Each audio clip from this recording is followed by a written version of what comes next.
On this Mother's Day, we welcome you to Ontario. The Toronto Arrows continue their homestand, winners of their last 4 in a row now. The hottest team in Major League Rugby getting in their way on this Sunday afternoon. The Warriors of Utah trying to become the first team in the past month to take points out of Canada. Hi everyone, Lincoln Rose along with Kit McConaughey. Happy Mother's Day everyone tuning in. As Kit, Toronto, this is a team that showed up finally for the backstretch, last 8 games of the year, all at home, a 500 team, but they have caught fire here in their backyard. Absolutely outstanding. Winners of their last 4. They're going to be looking to make it a league-leading 5 in a row. A tough test on the road for Utah today. This is the 3rd match in 8 days for the Arrows, with a little quirk in the scheduling, making up a game against Austin back on Thursday. Let's take a look at the table. When we left Thursday night, the Arrows were above that cutoff line. They can climb again. A win with 4 points, even a bonus point. Combine the 2, they'd be even happier. They'd be among the top 3 teams once again in the league right now, just outside of the top 4. But right now, the destiny is within their own hands. It is indeed. It is win and get in for Toronto. They need the victory to get into that top 4 in playoff position. Take a look at your keys to this matchup for the home side as we remind you what has already happened this weekend. That was back on Thursday, the win over Austin. And then a couple of playoff matchups, potentially New Orleans, San Diego. The Legion needed that win. Those 2 teams will meet again on the finale. New York and Seattle, a big clash with the defending champs winning. But as for this matchup here for Toronto, what needs to happen in the 80 minutes today? For the Arrows, it's all about possession. They are at their best when they have the ball in hand. They try to play patiently and don't force things and play clean. There's far too many miscues in that victory over Austin, particularly handling errors. They can't do that against Utah. And energy for 80. You mentioned their 3rd match in 8 days. They're going to have to play well for the entire match to get a win today. As for the Warriors, they're trying to bounce back from that 64-22 defeat at Glendale. In Utah, they need to get out to a quick start. It is about speed, forcing Toronto to play a fast game they don't want to in the scrum. Utah has the scrummaging power to dominate the Arrows. They're going to have to take advantage and pressure. Put the Arrows under pressure, force them into handling errors, and get the turnovers. Well, for Chris Silverthorne, he had been strategically approaching these 3 games in 8 days with tinkering around with the lineup, showing off the depth. Today, it's pretty much full force, full speed ahead. The captain back in at fly half, Sam Malcolm. And it does start with the fly half Malcolm. He was 100% off the tee in that victory over the Legion last week. 3 for 3 on conversions, 2 penalty kicks for 13 points. He is the guy to keep an eye on, certainly putting boot to ball. And of course, when you look at the Warriors, all of their opportunities rest on the shoulders of Mr. Moore. Yeah, the USA Eagle, one of the few bright spots in that loss to Glendale. He had 104 meters gained on 10 carries, added 13 tackles. He's going to have a big game today. The Sioux Falls native trying to get the Warriors a full 4 points or more here in Toronto, where the Arrows have been a tough out, winners of their last 4. The best winning streak still underway here in Major League Rugby. We are underway on this Mother's Day when you rejoin us.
Back at Lamport Stadium for this clash in Major League Rugby. Warriors come to town for their lone venture north of the border. Toronto Arrows, winners of their past 4, playing now their 6th home matchup on the year. Take a look at your starting lineups. First up, Director of Rugby for the Arrows, Chris Silverthorne, and finally he's able to flex basically the full muscle of this Arrows club. Only 3 starters return from Thursday's victory over Austin. Should have some fresh legs, and they're going to need them against Utah. And of course, across the way for the Warriors, Al Daniels only making 2 changes from that loss against Glendale. The missile is back among the backs at center. And of course, up there at the number 8 spot, Arthur Burgo in for John Cullen. Yeah, fantastic backs with Fetsvani Colo, Don Potty at 11 and 15, and joining the missile on that back line for the Warriors. Well, we were talking about these 3 matches in 8 days. More on that. Sarah Davis with just what great depth, the great luxury these Arrows have. Sarah?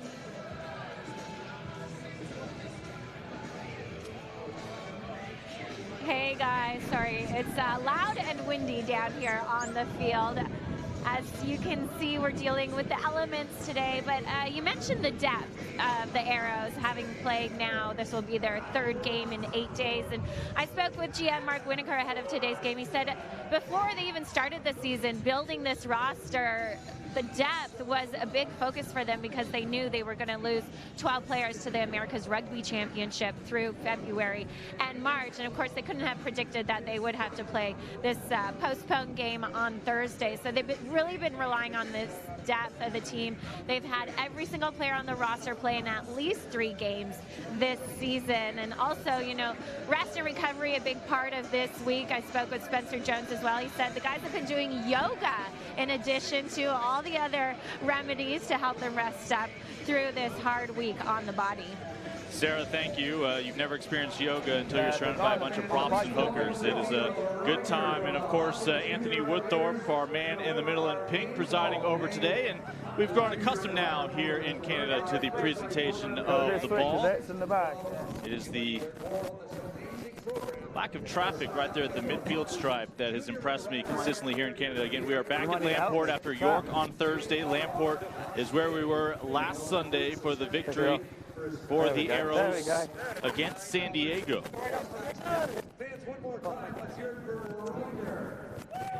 As we are just about ready to go, you and I spoke to Mark Winokur a little bit earlier this month, and looking ahead to this stretch of all these games. Obviously, the Arrows are built as well as just about anybody in MLR in terms of creating a pipeline. These academies becoming a more and more priority. They have such great relationships with some clubs, including where many of these players came from, the Blues previously. But I asked him if there was any chance Chris Silverthorne might ask him to be wearing the number 16 as the backup hooker.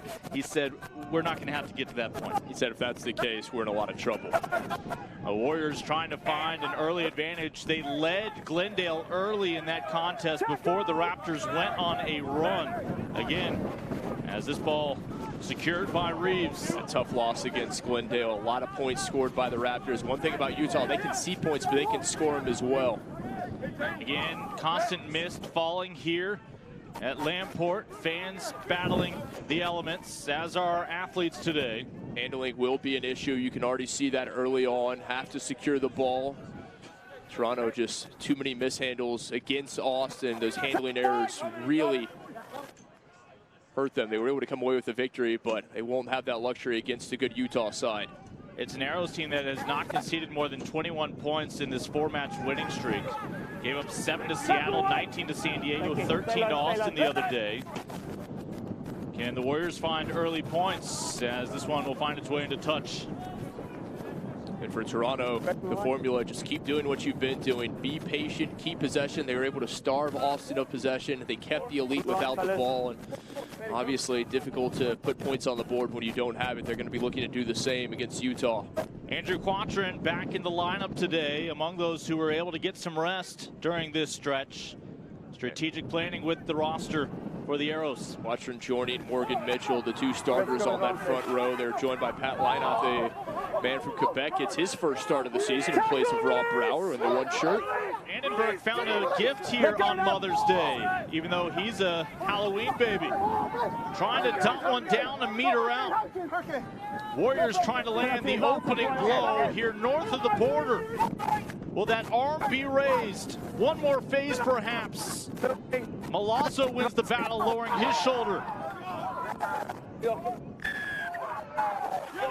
And able to finally dot it down, I believe, is Luke Campbell, who got the final opportunity to punch it in for the Warriors. Great stuff there. Utah able to strike first, just 2 minutes in. The 5-pointer, the big boys up front, the South African Vandenberg, Lieber McClellan, all doing yeoman's work on the try line, rewarded with 5. Toronto struggled defensively really to ever get their footing. Warriors hit the ground running here in Toronto. Scored right next to the post. Yeah, just wait. Again, Warriors have had some nice offensive showings this year. A little bit. A bit chilly and the rain's coming in.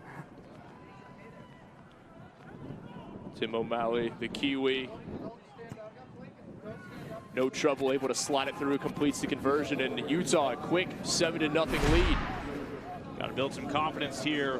One more opportunity after this one. That's Lance Williams trying to burrow his way in, able to free it up for Burgo.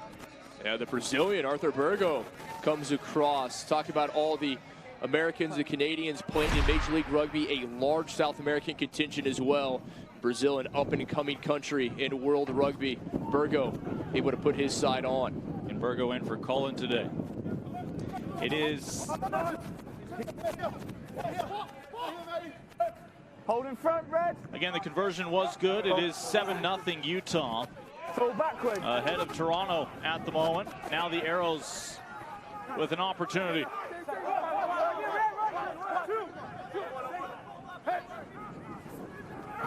Arrows back with that combination that's so potent at 9 and 10. McKenzie and Malcolm.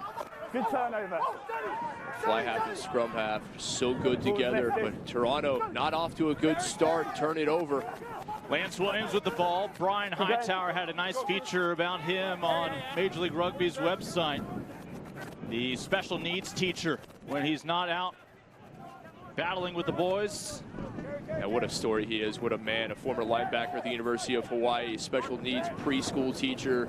He's one of those guys that you see him off the pitch, one of the nicest gentlemen you will ever meet on the pitch, an absolute beast. Trying to string it out wide. Arrows able to force it into touch. As Utah, with less luck this time around, finding their way to the try zone. Yo, we really need those, screens, eh? So another line out here for the Arrows. You see Andrew Quantren wanting the towel for this ball. He's joined up front, including by Paddy Lynott, who earns his first start, the 23-year-old out of Quebec, along with the Kiwi Morgan Mitchell.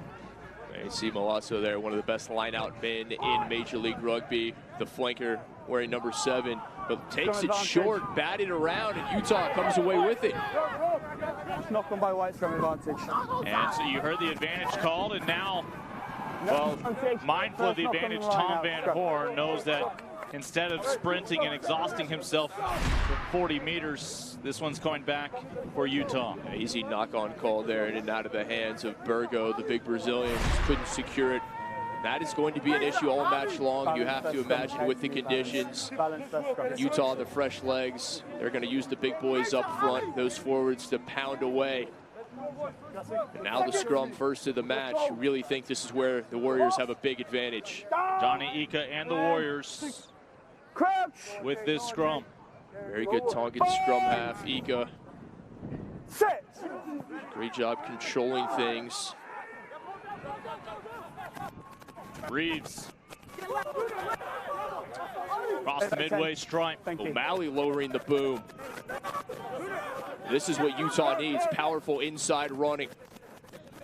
Can they find insurance here early on?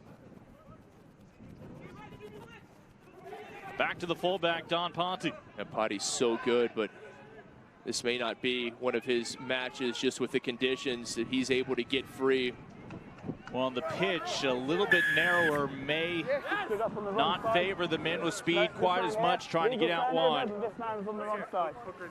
And again, right now, that is Jeremy Lieber down. Time off. the Australian. Receiving treatment. And the former ACT Brumbies man, who won a U16 national championship with the Australians, and All-American at Lindenwood University. And one of the many programs here in the States that we've seen a lot of MLR talent emerge from. Lindenwood is an absolute factory. Big Franco Vandenberg heading ahead. Looks like he may have just caught his teammate there with studs on the boot. Don't throw him down, but I'll keep an eye on him. So Jeremy's still down on a knee. We mentioned the depth of this Toronto team being tested and their recovery, doing yoga, just about everything they can this week to get back to close to 100% for this match. And playing 2 matches in a week is difficult, but playing 3 in 8 days, that is something else.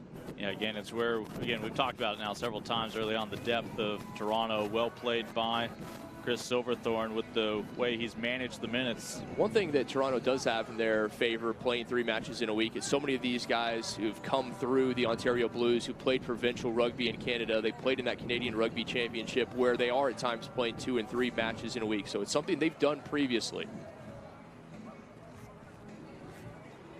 Wrapping the left arm of Jeremy before they resume, and obviously the Warriors not bothered by these, quote, elements with the mist coming down. You remember when their entire pitch was white for a couple weeks with all that snow, and entertaining match to take in as a fan, but a tough one to battle through as a competitor. Yeah, rugby players, the most complete athletes you will find anywhere. Their aerobic and anaerobic capacity is just off the charts, and rare that the elements are an issue. They would much prefer this than it be close to 100 degrees Fahrenheit. Most of the teams are going to miss out on those late trips to Texas like they had last year. I don't think they're going to miss those trips. In the schedule, doubling in length this year. That meant an earlier start with some cooler temperatures. It's one reason why Toronto played its first 8 matches on the road. But reaping the benefits now into Williams. Ball is formed here for Utah. Already up by a try and a conversion. Played away. O'Malley making meters the hard way so far. He's had 2 big carries. The 24-year-old trying to bully his way forward. Now it's Varnicolo.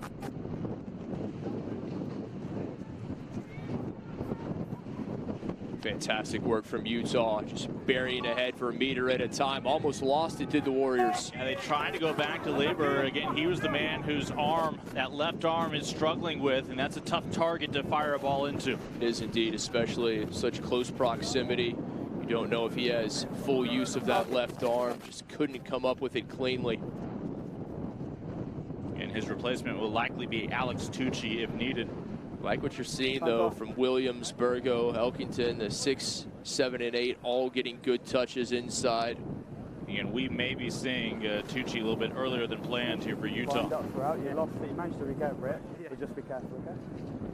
Well, the Warriors are threatening to go up multiple scores here early on. This would be a great bounce-back coup for them on the road, where Toronto... Look, Toronto is 4-1 at home. That one loss to New Orleans, if this was a 78-minute game, all of a sudden, we're talking about a team that's perfect at home. Instead, Nola Gold finds that 35-31 win in the final moments of that matchup. A huge victory for the visitors from the Big Easy. They're able to come away with it in the last 90 seconds, and that was a crushing defeat for Toronto. That being said, they bounced back impressively, 4 wins in a row here at home. No personnel change made up front for the Warriors. Scrum here for Jamie McKenzie, the Canadian Nationals, with his 17 caps. The former Balmy Beach man. He's done a great job. He and Andrew Ferguson both as a scrum half. Quickly swallowed up by Williams. Smart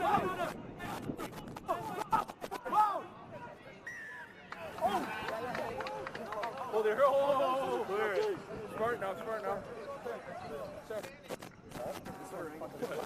Toronto just needs more of the ball so far. It has all been in possession of the men in red.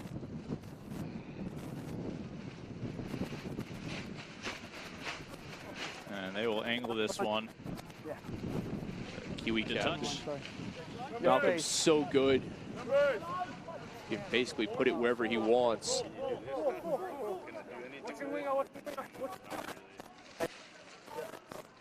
Toronto able to switch field position a bit, relieve some of the pressure. A miscue on their first line out. We'll see if they can clean things up here. Just 22 years old out of Holland Landing, Ontario.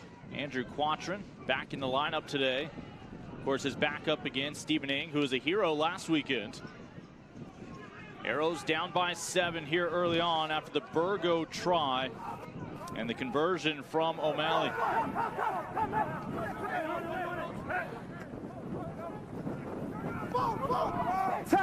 Warriors swarming the ball right now. A great line defensively. Just getting red shirts to it very quickly. And this is good from Toronto. Little box kick over the top, but no one there to chase. The missile. You hear them calling for the missile to free that ball up. Gets it to Ika. And they want to miss Galu to get that one out a bit quicker. Matt Jensen, Eagle number 506, your two-time national champion in his time at BYU. You know, we talk about the Blues and their relationship with the Arrows. How about those Utes and Cougars in almost a feeder squad at the collegiate level for the Warriors to pull from? A nice luxury for them. And I know Alf Daniels is very optimistic about the future here for the Warriors. As he well should be. A great history of rugby in the state of Utah for a long time. You mentioned the collegiate ranks of BYU and the University of Utah both. A lot of talent coming out of the Beehive State. And failing to release. Well, Alf Daniels, even in his most recent letter to the fans, pointing out some great things on the horizon. Obviously, the Junior Warriors program, the Warriors Rugby Academy, and the Warriors Selects, a lot of ways to identify talent, promote the sport within the community. And ultimately, that's what's going to make you successful. Having those academies, the homegrown talent. As Major League Rugby grows, the player pool of U.S. and Canadian rugby shrinks. These teams having to look further afield. But if you're able to produce your own talent, that is the ticket for long-term success. Schools around the area are no stranger to seeing a Warrior step into the classroom. And it's not always just sharing tips about rugby, but other life skills as well. Quatrin trying to help guide the Arrows, looking for the line-out steal here. And this is going to come back. Stolen away, but between the legs of Ika. Knock-on called. Take another look. Great work from Utah. Johnny Ika, generally so sure-handed. So the knock-on called on Utah. That ball slightly went forward before retreating back on the hop. McKenzie with another scrum here. Utah had the opportunity to extend their lead, could not do so. Now Toronto finally starting to find their footing offensively. Can they find the try to tie things up? In many of the Arrows in this scrum we did not see against Austin. Their last outing was right here at Lamport in that win against San Diego. That was following their convincing win against Seattle. These Arrows have started to really click when it's mattered the most. They have indeed. So much of that they attribute to that 8-game road trip to start things off. You have to get to know each other. None of the front rowers saw action against Austin. Shepard came on as a substitute late in the match. Crouch. Bind. And you see Morgan Mitchell asking for assistance there. Backwards off red. Oh, misfeed. And they take advantage of the wing. It'll slip through the hands of Vanicola. That's so good in space. Just looking for a sliver. Able to get through that Arrows line. Trying to turn the field around here. Still in play. But the feed out of bounds for Gaston Mieres. Uruguayan Gaston Mieres, Toronto's fullback, very fortunate as he was unable to come up with that cleanly. Yeah, this isn't soccer where you just have to keep the ball inside the line. Galu tried to put a boot to it wisely. If he would have been able to kick that one on, he may well have been off to the races. Yeah, I felt you guys went across them up. This is where Utah really needs to exert their dominance. They have the fresh legs, think they have an advantage in the scrum, and it's not just about Vandenberg, Lever, McClellan, Luhila, Jensen. Those flankers have to get involved as well. Tongan, Johnny.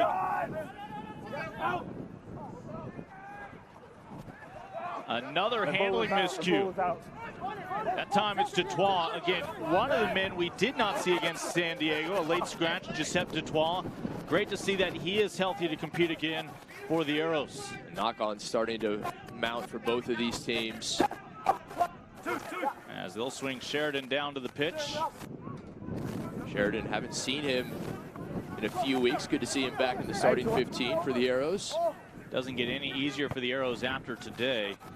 As Glendale and New York are up next, it'll continue to be a battle for those 4 playoff spots. At this point, just 1 point out of playoff contention. Toronto knows that it's must win. You have to assume the teams that are in the top 4 will continue winning. You have your own fate in your hands, and that's all you can ever ask for. As Reeves will put a boot to it. Fly half sends it back in touch. So Toronto in the opening moments of this match just able to skate their way towards the try zone and ultimately punch it in with Burgo. Conversion, of course, was good, but since then, some handling miscues. A Toronto defense that has stiffened up. And we have yet to see our second score emerge its head.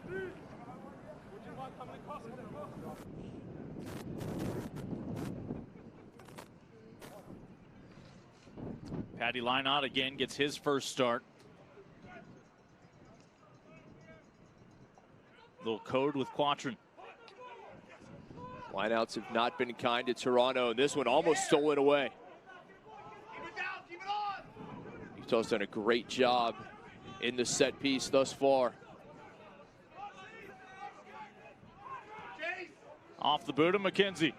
Sky high into the mist. As the missile able to squeeze it in, the former Seawolf. A good take from Jeremy Misiligalu. Sheridan there trying to knock it away, able to come up with it. Knock on. Something that I have a feeling that's going to be a constant for both sides in the 80 minutes of this one. Just on the plus side of the pitch here for McKenzie and the Arrows scrum. Crouch. Bind. Set.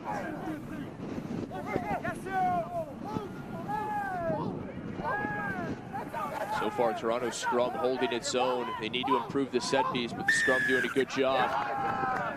And there you see it. Great work from the men up front. Give them credit. Lynott, Quatrin, Mitchell, Shepard, Van Horn, all a part of that. Well, Franco Vandenberg gets caught underneath this. You see him put that arm down, trying to support himself, but a lot of the weight of the scrum seemed to fall on him. Good to see him back up. Vandenberg, such an impressive resume, the junior Springbuck. Remember that 2016 World Rugby Under-20 national, or should say World Championship side.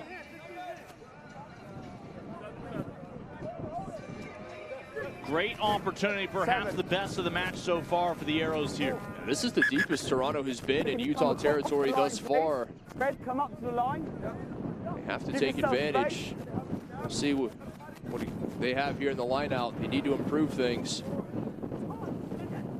Can the Warriors get another steal?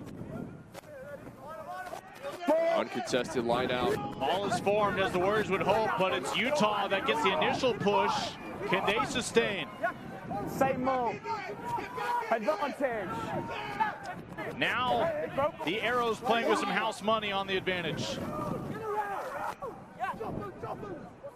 Still play penalty advantage. Will they make a gamble here?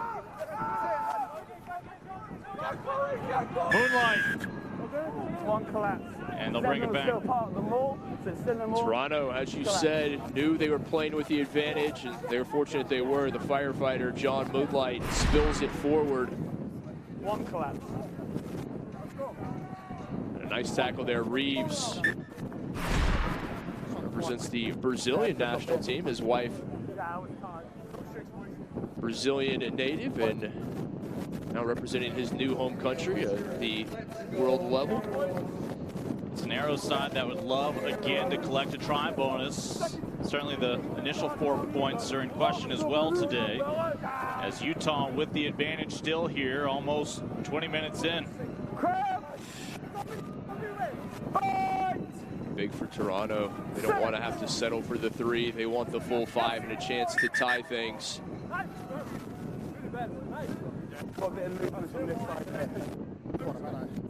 Jeremy Lieber's been a gamer and at hooker for the Warriors with that bomb left elbow.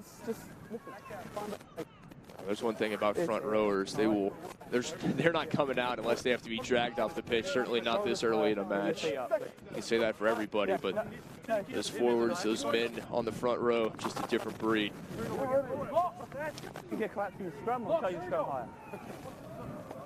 Anthony Woodthorpe, our official, chatting with Franco.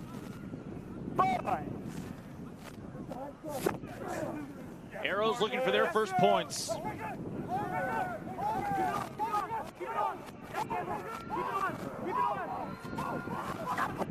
McKenzie dials up to Twan.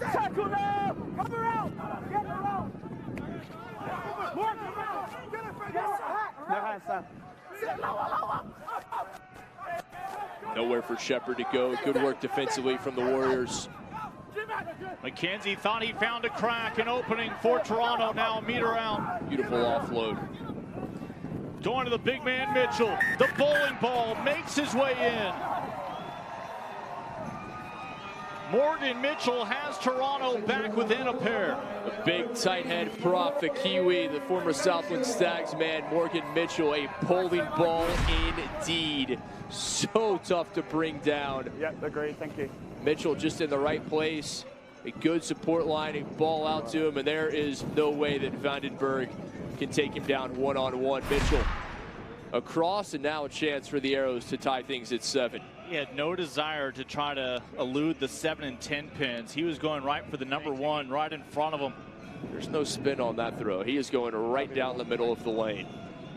So a potential tying conversion from Sammy Malcolm, after which should have our first hydration break as a little bit of precipitation continues to fall from the sky. Sammy Malcolm, the captain, back in fly half, as again Mr. Parfrey did a nice job filling in on Thursday. We thought that Parfrey would get today off, but instead a late addition in place of Avery Ordeman at the 23 off the bench. The captain has us even. Well, Utah able to strike in the opening minutes of this one. The Arrows have their answer. It is our first hydration break of the match. The Arrows and Warriors are level here in Ontario at 7.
Well, all of Morgan Mitchell's fantasy owners are happy on this Mother's Day as he gets them the try. The conversion good. We are level at 7 apiece. Lincoln Rose, Kip McConico, Sarah Davis with you. Lamport Stadium, you're home the rest of the way of Toronto Arrows rugby.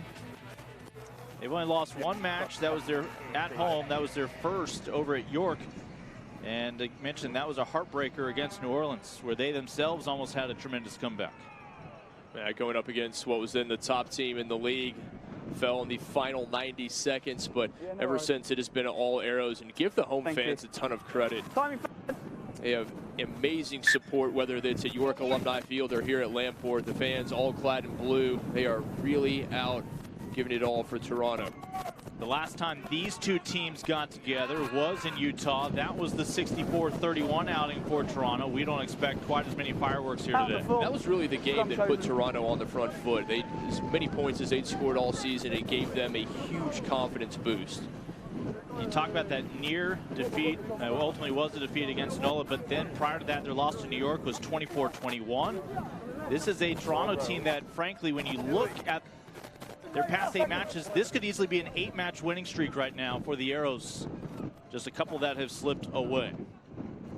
And you saw the early personnel change now being made. So a change at 1, a loose head prop. Gola taking over for Vandenberg. Early change, just 23 minutes in. Yeah, we saw Franco struggling some there with injury as well. So the Tongan comes in to replace him. Arrows getting the ball back, fresh off their score.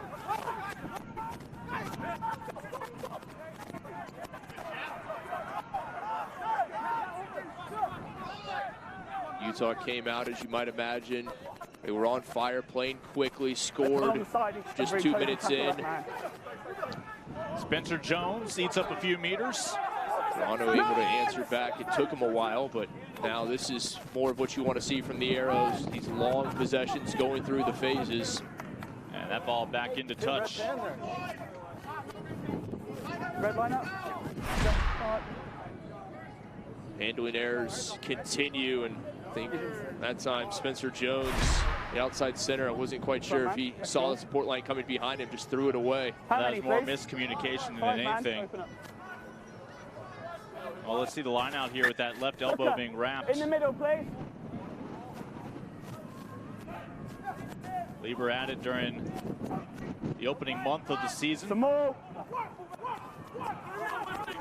Lineouts have been on point for Utah. Both when they've had them and Toronto, they've been able to steal a few away.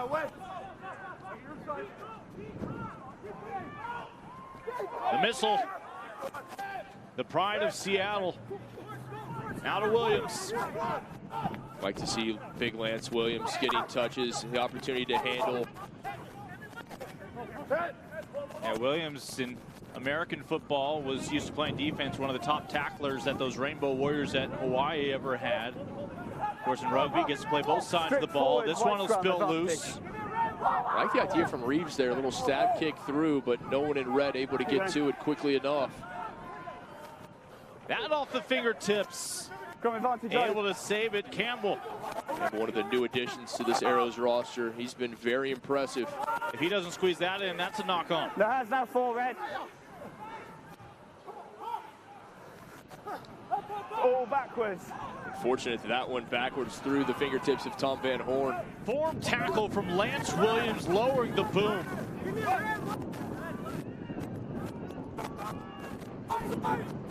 And the Arrows are headed in the wrong direction.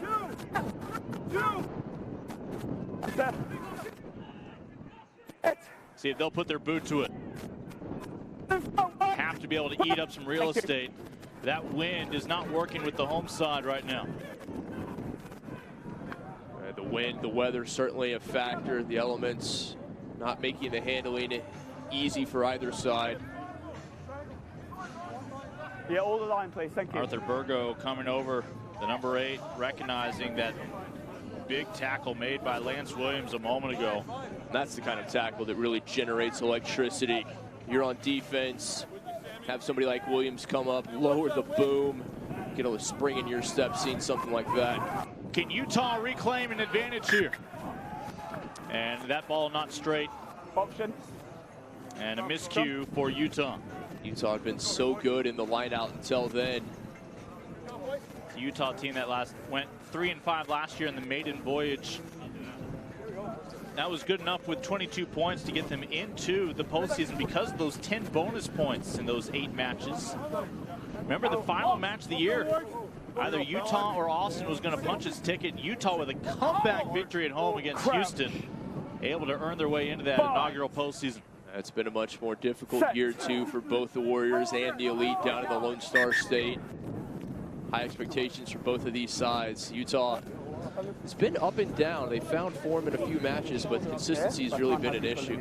2 of the final 3 matches for Utah will be at home. They'll have San Diego and Houston. And Alf Daniels, we mentioned the optimism, not just because all of the ties to the youth in the area, but you've got a Rugby World Cup winning All Black Adam Thompson joining the team next year, along with an Olympic gold medalist in Vladimir Ravuvo, part of that 2020 squad, and they'll actually be on hand for those home matches for the fans to get to know. Yeah, you talk about players with pedigree and a CV. Thompson may have the best of anyone, the former All Black. Low kick, trying to get under that wind. Potty. Had very few opportunities, has Don Potty. Mentioned the former Utah Ute when he played sevens, leading them to a title. The Arrows will get it back. Short-lived opportunity for Utah. Self-inflicted wounds continue from both sides. Oh, a little too subtle there from Shepard. In conditions like this, just trying to be a bit too fine. More important to send a good pass. Don't worry about the little touch. And Moore trying to seize the moment there.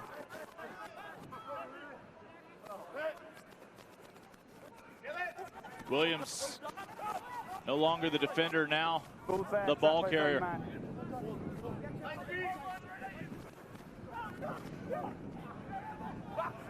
And the Warriors able to strip it away. Another turnover. Oh, opportunity for the missile. Warriors are going to reclaim the lead here. There was a brief advantage. That advantage had been called off for Toronto. Otherwise, that's a moot point on the turnover. But just as it ends, the missile opts to lob an arrow of his own. And look at Jeremy Misligalu. Reeves with it, lost it. And that one knocked back. The intended target was Sheridan, but Jeremy Misligalu says, I'll take that, thank you very much, and down the other way for 5. I think he's a Dan Moore fan. He reached back, pulled out a quill. Think he's been watching the Arrows highlights? I think so. I think he may be on those highlights now. He's in for Josh Anderson this week, 25-year-old out of Seattle, as the Warriors still have not trailed today. Looking for the additional 2 here on the conversion from Mr. O'Malley. Back and forth, Utah with the opener, a response from Toronto. Now the Warriors back on top, taking advantage of the Toronto handling error.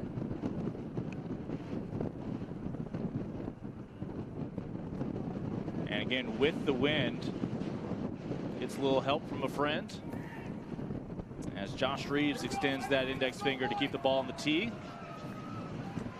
But the flags will stay down. And our score 12-7. Another look here. Jeremy Misligalu, the right place at the right time. An easy try for number 14. He must have forgotten the launch code for the missile. I don't think he needed it at that time. Went with the old school warfare. O'Malley unable to split the uprights, pushes the conversion to the left. Uhila. Some confident running from the lock. Yeah, good to see Sayu Uhila getting involved, and now Utah really looking good. Warriors looking for more. Gannon Moore, bringing them back to the plus side. You hear the communication out there for Utah. This is what the Warriors want to do. They want to play quickly, get to the breakdown, get the ball out, put pressure on that Toronto defense, force them to play a quick game that they do not want to. Damian McKenzie finally back on his feet for Toronto. But the Warriors, it was a graceful run down the pitch for their first score. This time they are just bullying their way down. This is much better from Utah, just going ahead, taking white jerseys 2 and 3 to bring them down. Back to Ponte. No advantage. The Warriors playing with a short-lived advantage. They'll bring it back. Toronto's doing a good job defensively, getting numbers out wide. They're stringing things out. They're not giving Utah the corner to get to. Utah's having a lot more success keeping things in sight, using the big boys to bully for tough meters. And Warriors just missed the conversion. Shot called. And they are, in fact, going to bring out the tee. This is a good decision. After missing the conversion, you're in this kind of situation. Put yourself at 3 to your lead. That was not a blade of grass. That was a blade of presumably recycled tire. If they're able to convert this one, it'll put them back up by a try and a conversion. O'Malley also, the important thing is give your captain a chance to get back on the right foot.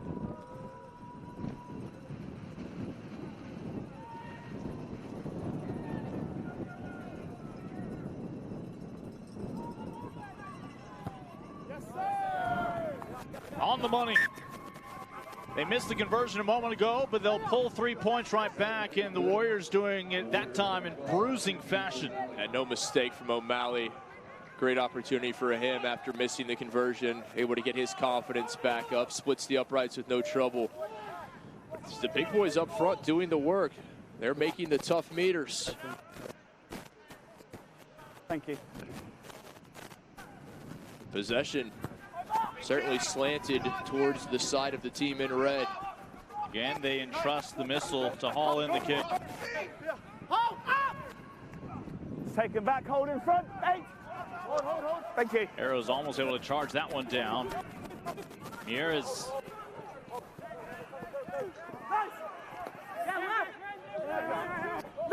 illegal counter.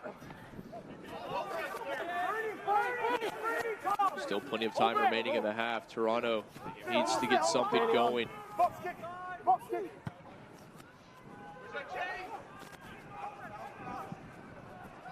that one forward off the boot. Anybody's ball, and at the midfield stripe, it belongs to Tom Van Horn. Kai Lloyd. A rare touch for Mr. Lloyd. The first time Kai Lloyd has had an opportunity to make a play, and Utah defense quickly there to shut him down. Stay low. Thank you. Lloyd playing left wing today. That back line, Lloyd, Mira, Sheridan, has had very few touches, as talented as they are, haven't been able to get involved.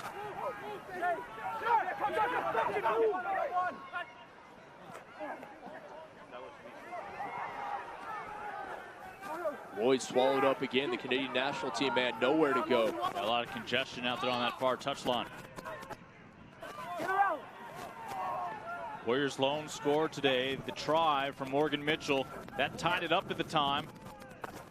That ball travels backwards. Over.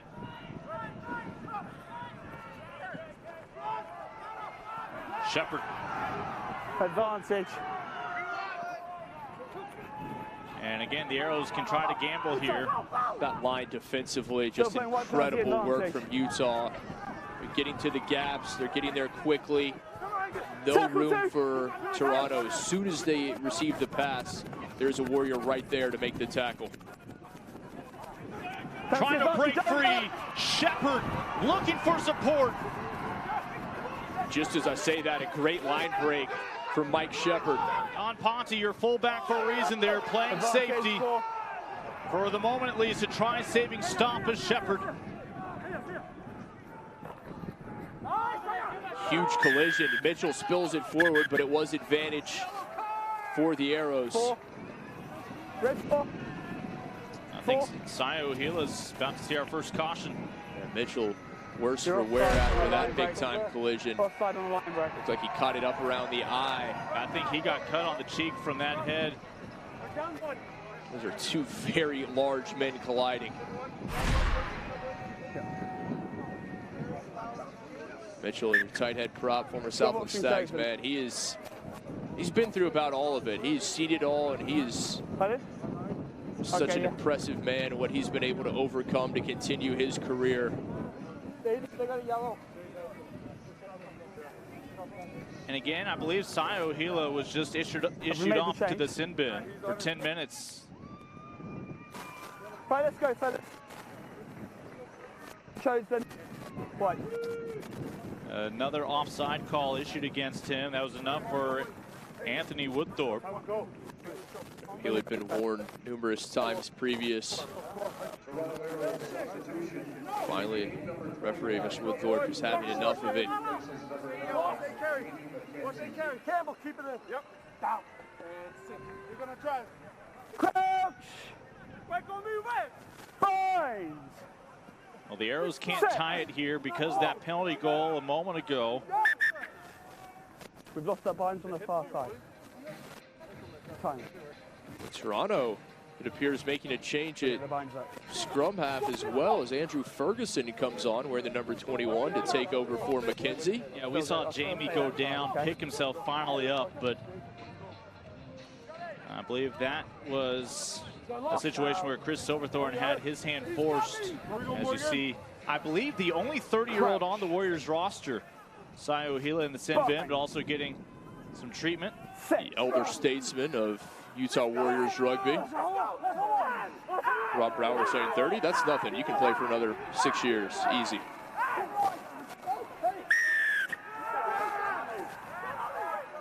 Well, the good news is with Ferguson in as your number 9, not a huge drop-off, as good as he has been. A luxury for the Arrows to have two very capable scrum halves. Arrows have no desire to split those sticks. They want the 5. And at this point, nearing the final minute or so of the first half, Toronto knows what a try would mean going into the sheds. It would essentially mark halftime. It would mark the halfway point to a try bonus. Arrows still in the playoff hunt. Crouch. Fine. Here we go. Ferguson, now in at scrum half, turned 27 this past week. That ball quickly matriculates through. Arrows playing with an advantage. Can they go ahead and take it the final leg? Extending out, Sheridan able to dot it down, and the Arrows are back within 3 with the conversion pending. Fantastic work from the scrum. Take full advantage, does Toronto. Ferguson very patient, and then Sheridan, we mentioned, back in the starting lineup for the first time in a few weeks, comes away with the try. Look at Ferguson, just so patient, head up, looking at all of his options. Decides to grab it and over to Sheridan, who's able to get across and down. Oh, an entertaining back and forth Mother's Day affair here at Major League Rugby. Now it's Giuseppe Dutoit back on T duty.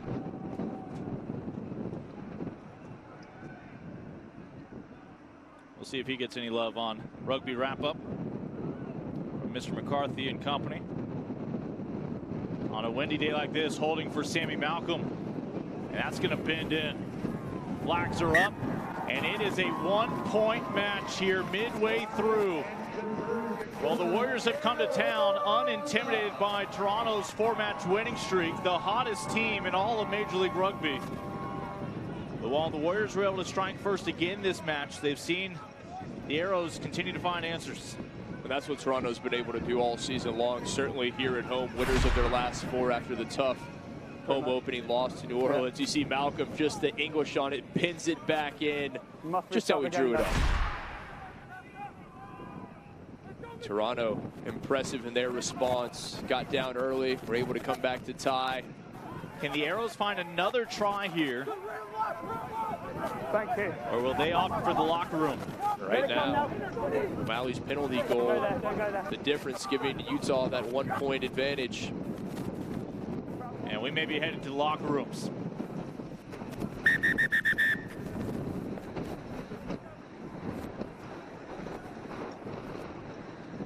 It is halftime in Toronto. The Warriors looking to upset the Toronto faithful here on Mother's Day. They lead by 1 midway through.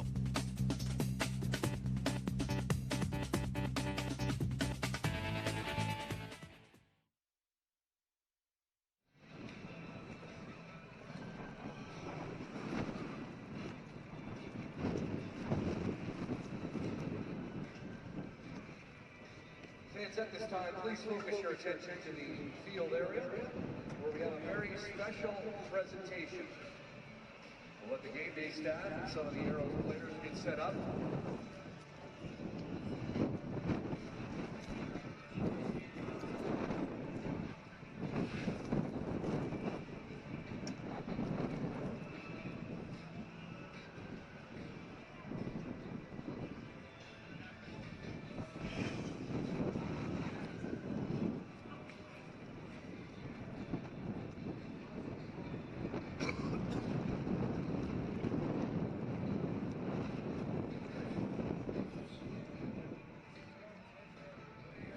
Fans, at this time, I'd like to wish all in attendance today a happy Mother's Day and welcome to the field if we can some of the mothers of the Toronto area Arrows for a very special presentation.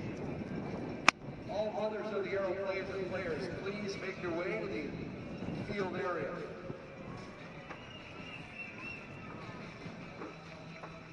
And for all the moms in the stands, please stand and be recognized as well. Happy Mother's Day to all the Arrows moms and all the mothers in attendance this afternoon. Thank you for being here, and thank you for all you do. Happy Mother's Day, everyone.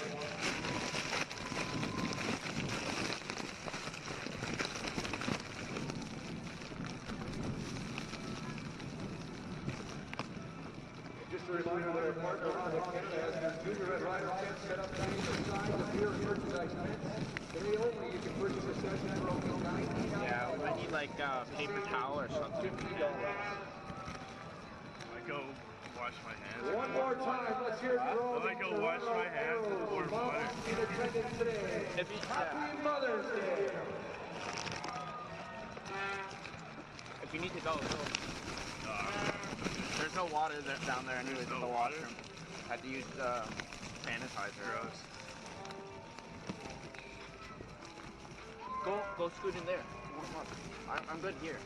I'm good, honestly.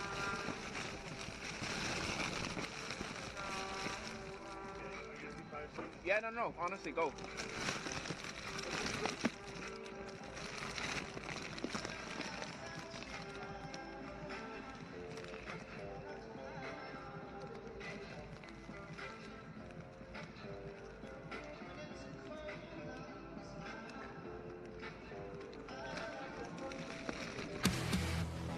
Today's coverage brought to you by Big T Construction, Intermountain Sports Medicine, and NUI Social. It is halftime here at Lamport in Ontario. The Arrows back within one, but the Warriors have traveled well today. We are midway through with the Arrows again down 15-14. Lincoln Rose, Kit McConical with you. A little bit earlier today, Sarah Davis had a chance to catch up with Pat Parfrey. Thanks, Lincoln. Yeah, here with Pat Parfrey. And Pat, you just joined the Arrows in March. You were previously with the Canadian national team, and you made your MLR debut 2 weeks ago. Can you take me through how the last couple of weeks have been for you? Yeah, last couple of weeks have been great. Been training with the team for about a month now, and it's been awesome. We've got a lot of competition. I was lucky enough to get my, debut off the bench against Seattle, and we were able to finish off that win. And then we unluckily had an injury in the centers, so I stepped in there against San Diego, and we got that win as well. We finished it off quite nice, and then on Thursday I was playing at 10, and we got the win against Austin. So we're going on a pretty good roll right now, and we're pretty happy with it. Yeah, I'm hearing the word win come out of your mouth a lot here. 4 wins in a row. Have you seen a common thread between those wins? For us, especially since we've had 3 games this past week, we've had to rely on our depth. So we've had people move in and out of the lineup, and players coming off the bench, finishing off games. So really depth, I think, is our biggest thread right now. Okay, now just to talk about you a little bit personally, you're finishing your PhD in clinical epidemiology. Your father's also a nephrologist, but he's also huge in the Canadian rugby world, having coached the national team about 20 years ago. Just how has he influenced both your studying career and rugby for you? Well, I guess because he's a massive rugby contributor, I've grown up playing rugby my whole life, so it's been in my blood, I guess you could say. But He's probably more so on the education base. He always is pushing me to finish my education, keep chipping away at this, keep chipping away at that, and he'd probably prefer me to be on the education route instead of going out and hitting people or running with the ball, but he's been keeping me on track on both ends. Well, from what your teammates have said, you work hard, play hard. Thanks so much, Pat. Okay, thank you very much.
No needle now.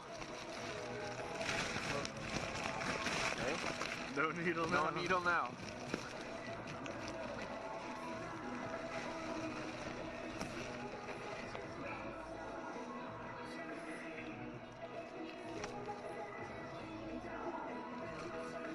Yeah, that's what I'm doing now too for this game.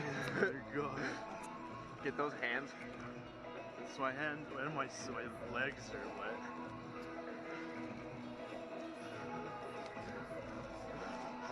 Come on, E. You're gonna be a cameraman now.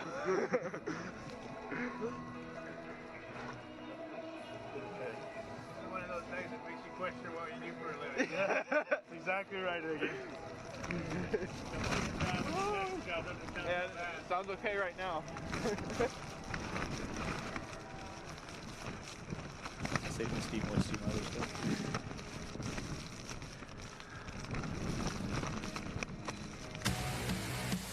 Today's coverage of Major League Rugby brought to you by Cosmos, the Globe and Mail, and Honda.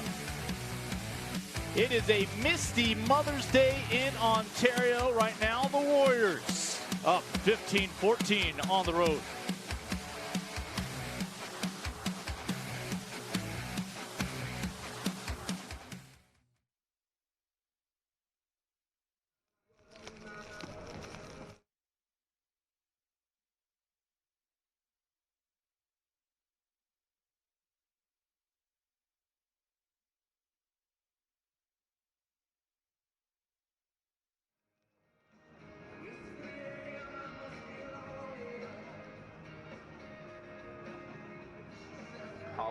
Paul would shit bricks in your camera like this.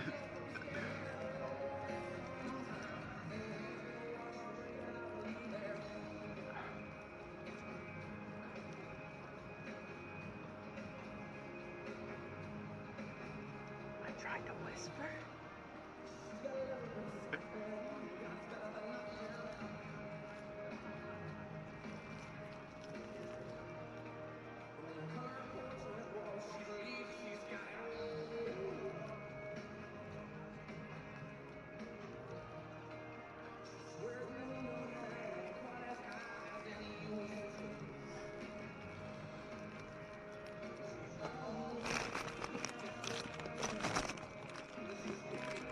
I'm a go Buck Wild, boys. I'm at my shot. Nope. Can you come out and play? Yeah, no halftime anymore.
Well, a good one brewing here in Ontario at Lamport, right in the heart of downtown Toronto. Home fans, though, obviously a little biased cheering on the Arrows. They saw, though, the Warriors strike first. Kit McConaughey as Arthur Burgo able to punch it in.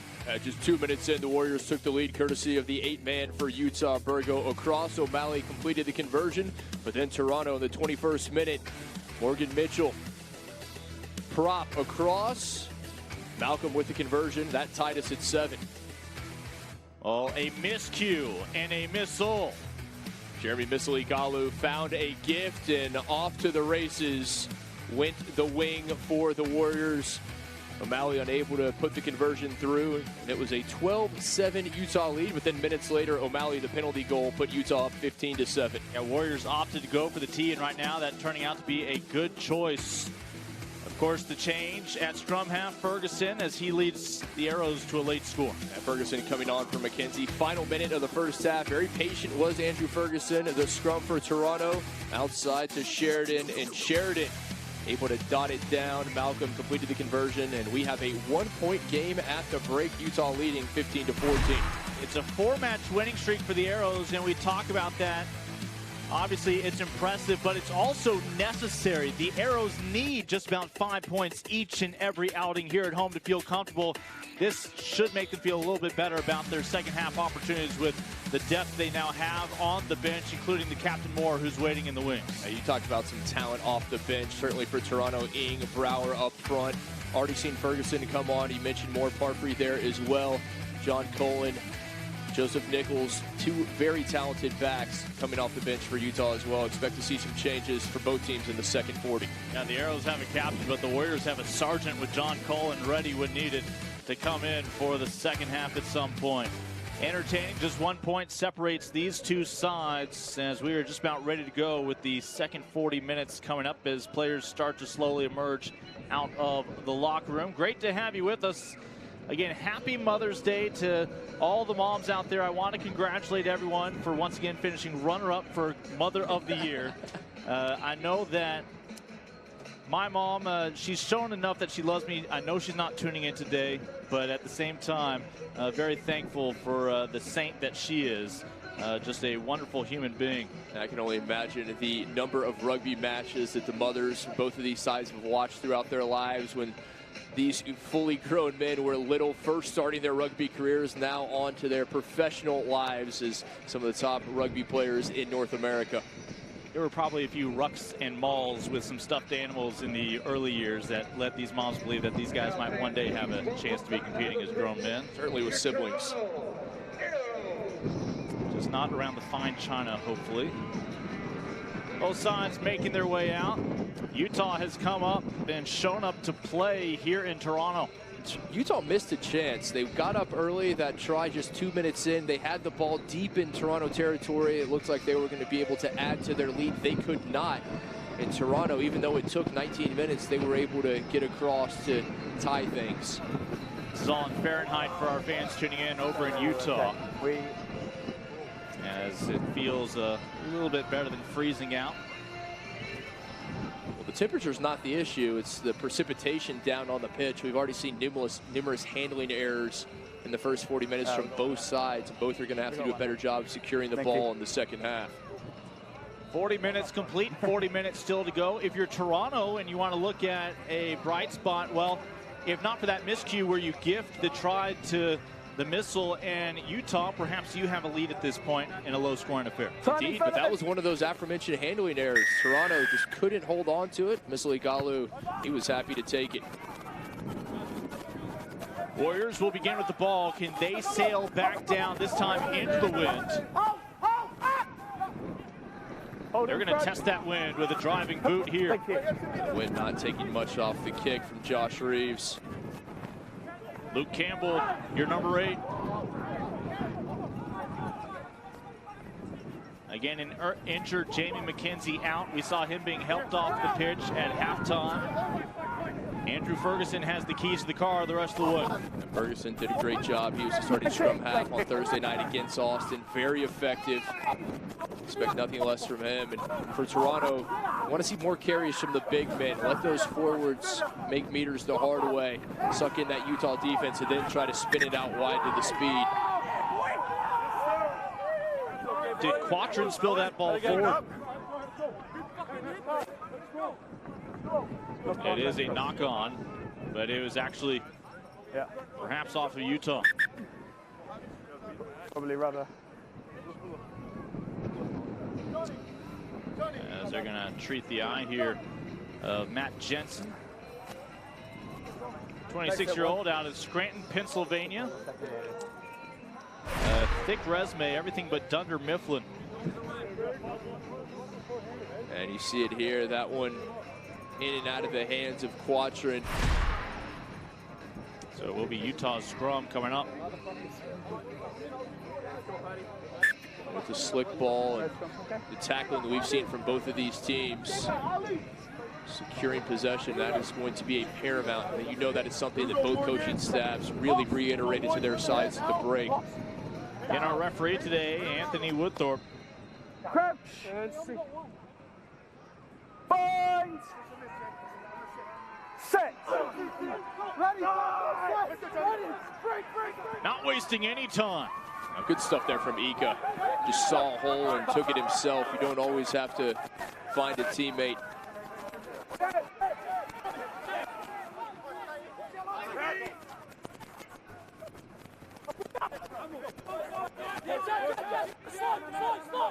Warriors hanging on to the 1-point edge thanks to that penalty goal. 9, stay here. Thank you. Good box kick over the top. We'll see if the Warriors can get a chase. Beautiful job fielding from Mieres. And part of that Uruguay influence in Major League Rugby. This is a league that's going to help out the Eagles, but there are other nations taking advantage as well. And failing to free up that ball. And it did not release after being tackled. No, it's taking the off the feet. You see Williams there on Campbell. Shepard trying to come in, assist with the ruck. Just on the line here. And they're going to go, I believe, for the points here. Yeah, they will indeed. O'Malley calling for the tee, getting a few words there, maybe as far as which way the wind is going from Reeves. But this is a good decision. You only have a 1-point lead. O'Malley was able to put it through the penalty goal back in the 33rd to put his side up 15-7 at that point. That was before the final Toronto try of the half. He's 2 for 3 today on kicks overall, 1 for 2 on conversions. Was perfect on his lone 3-point effort. He'll go unassisted here other than that tee.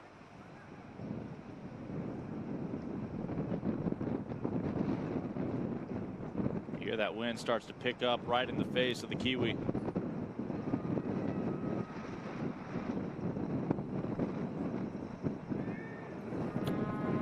See if he can put a dent in some public transportation.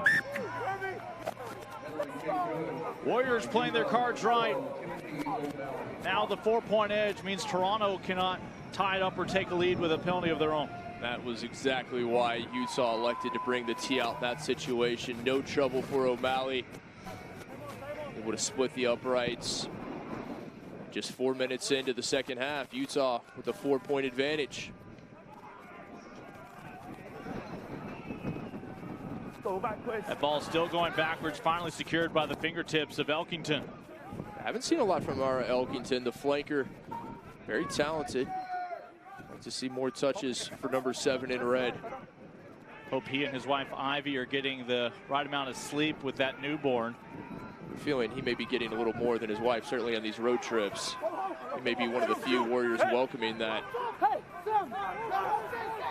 Never on the ball. Moonlight.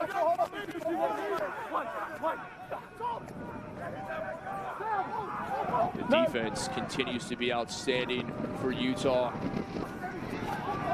The one thing they've been susceptible to is the line break. We saw one from Shepard in the first half. Yeah, Sammy Malcolm looked like he almost had an opening, instead a turnover. First one off his knee, and then on the weak after that. And a tough hop for the Arrows as it'll go back over to Utah. Just when it looks like Toronto has something going, almost able to break that line. If that ball hits just a little lower off the shin, that's still fair play. I'm not sure, but they have the guy in the tent now, okay? Sorry.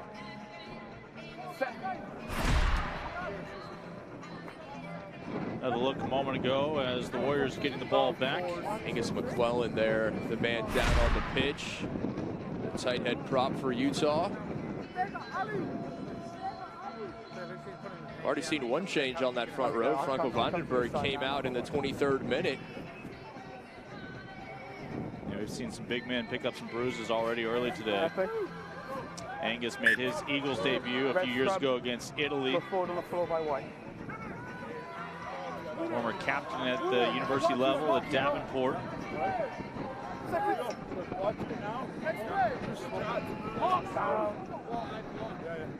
we go. So Johnny Ika and the Warriors in positive territory here. Warriors with the lone 3 points of the second half. Both teams are halfway to the try bonus. And just could not take advantage. Vinicolo could not cleanly handle it.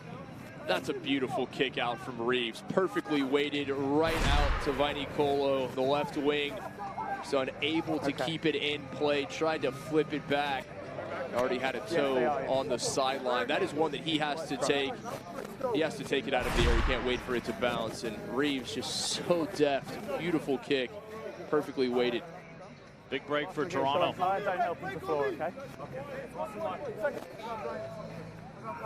And the Arrows pretty close to full strength. Mr. Rumball, of course, and Mr. Sonner both with some nagging injuries, not available today. Considering those are the only two unavailable, this is our 3rd game in 8 days. Impressive, certainly from the training staff and the recovery aspect for Toronto. Not saying they're all 100% because they're far from it, but they're out there. Certainly well in this one, the balance still hanging. Take him back. Look to change field position here. It was taken back. No. And a miscue from Toronto as this one's going to come all the way back to the point of the kick. A mistake that Toronto can ill afford to make. Trailing by 4. Utah looking the better side early here in the second half. And Anthony Woodthorpe tried to advise him. You were brought back inside the 22. And obviously when that ball goes out on the full, on the fly, into touch, and you are not on your own inside the 22, this ball comes back. Unfortunately, not straight. It's unfortunate. Option scrum.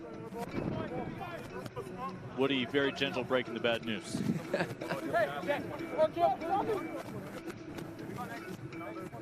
I'm sure we have some proud mothers tuning in just for the men in pink.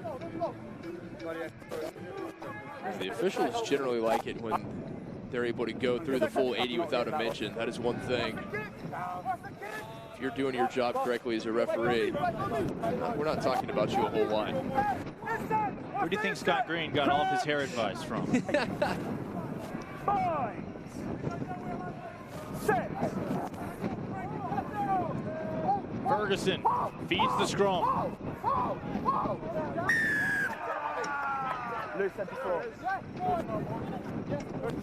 As again, we saw Mongoloa, an early sub for the Warriors there at prop for Vandenberg. Right on the line.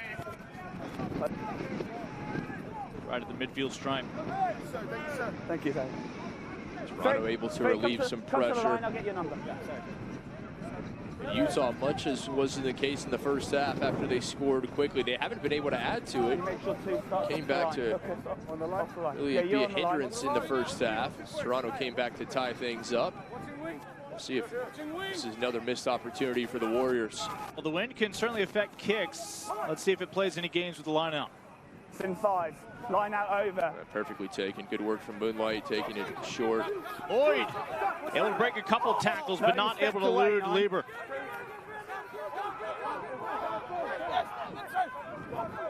Still backwards. Friendly hop for Toronto. Tack on 12. Go, go, go.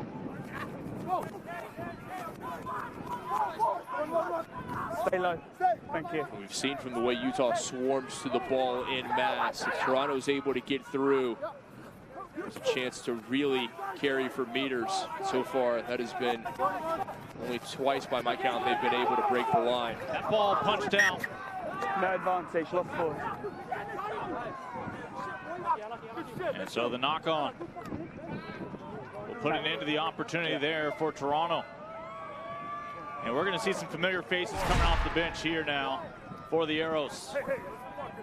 I wondered how long Toronto would go before making these changes in the second half.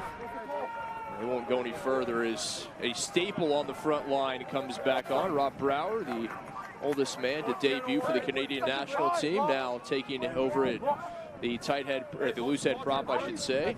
Brower sporting that number 17 on the back that usually adorns the number 1. Crouch.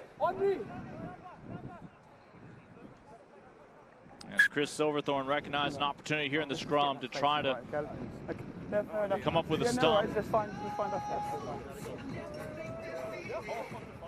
By not getting his first start today.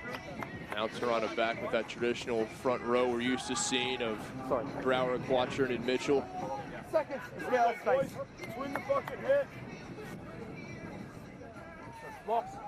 2 Ontario natives along with the Kiwi Mitchell. Crouch. And Cellini coming on for Van Horn. Cellini will take over in the second row, one of the locks alongside Shepard. Warriors perhaps a little too tricky.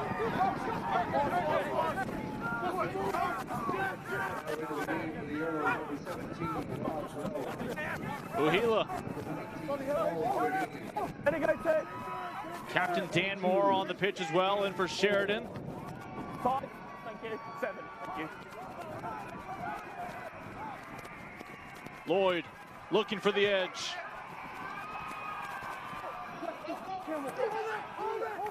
Luke Campbell able to maintain possession here for Toronto. The Arrows have not had a lead today. Winners of their last 4, all coinciding with home matches bouncing between York Stadium and here in downtown at Lamport. Now the heavy hitters, the big guns, back out on the pitch. Guys like the Captain Moore, Brower. Looking for the line out and hoping to set up a maul. Great job from Malcolm putting that one exactly where he wanted to. Toronto is not led. Fantastic opportunity here.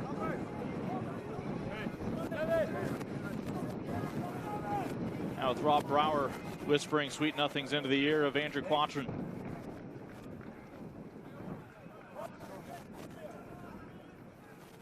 Line that over, it's in 5. The marble!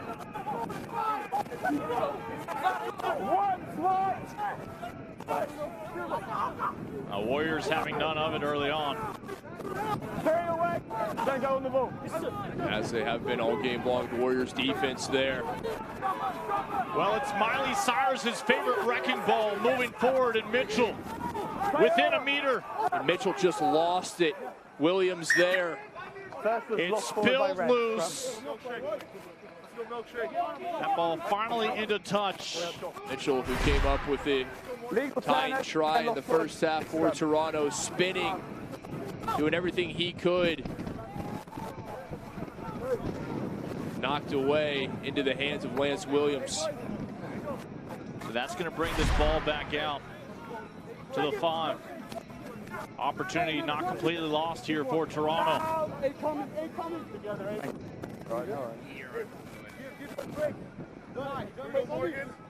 Crouch!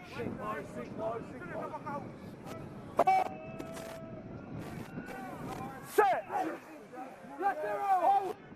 Warriors have to be ready for anything here.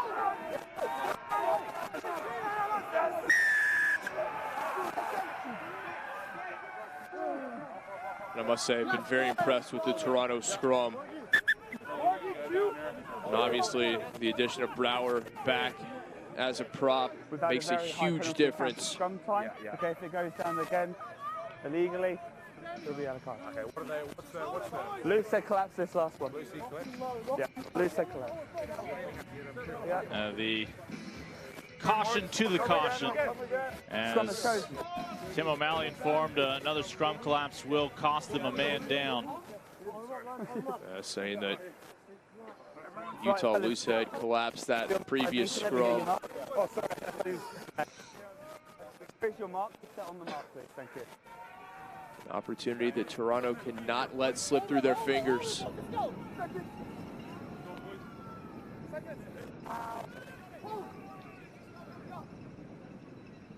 Crouch. Andrew Ferguson's done a nice job for Jamie McKenzie. Long relief today for the scrum half.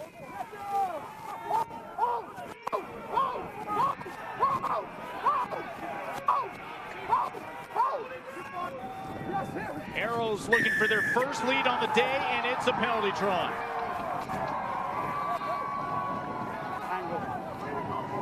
The full 7 points for Toronto gives them their first lead today. Mentioned in the open, there may be an advantage. Thought there would be a big advantage for Utah in the scrum. That has not been the case. And credit pack for Toronto. Something change at prop for Toronto? Talk about what it means to have Brower up there along with Quattrin and Mitchell.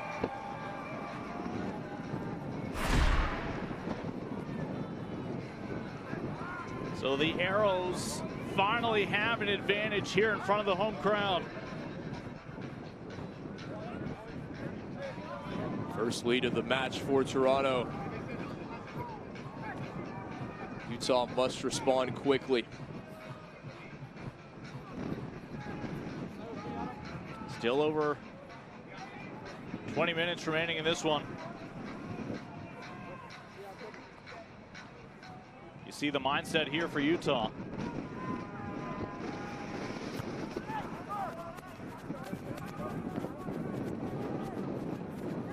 Lloyd with the wind at his back.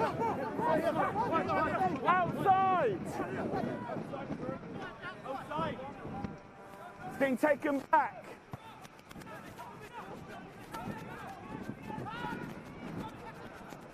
Ferguson over the top, Moonlight closest to it, but not making a real effort to. Don't go there. No mistake by Reeves handling that one, though, to his credit. Back to Williams. That familiar 6 on his back. Hila spills it forward. Yeah. Never held. Now having to free it up. Right now, everything going Toronto's way. You can tell they have the confidence from that penalty try, the momentum on the home side as well. To imagine right now, you just don't want to outthink yourselves if you're Toronto. as they continue to go through the phases and try to matriculate down the pitch.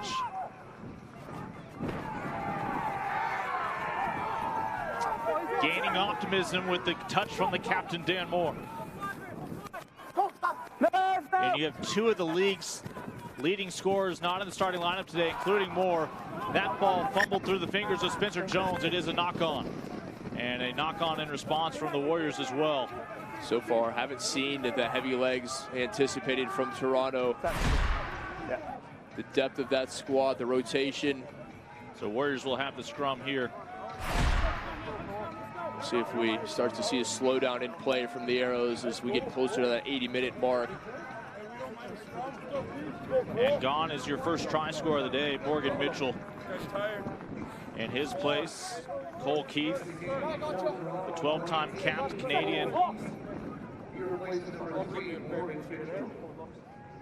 Turned 22 this past week. Crouch. Red. Bind. Arrows had a lot of birthdays as well as a lot of matches this past week.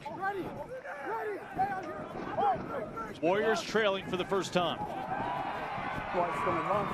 Handling errors continue. An advantage to play here for Moonlight and Arrows after the forward knock-on from Utah. Again, this is still the Arrows playing an advantage. Hottie fortunate to be able to secure that for Utah. Good chase from Toronto. And I misspoke. Advantage was over when that ball was booted forward.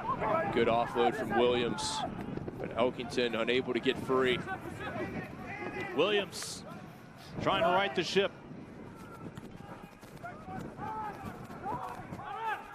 Lloyd. See the effects of the rain coming down.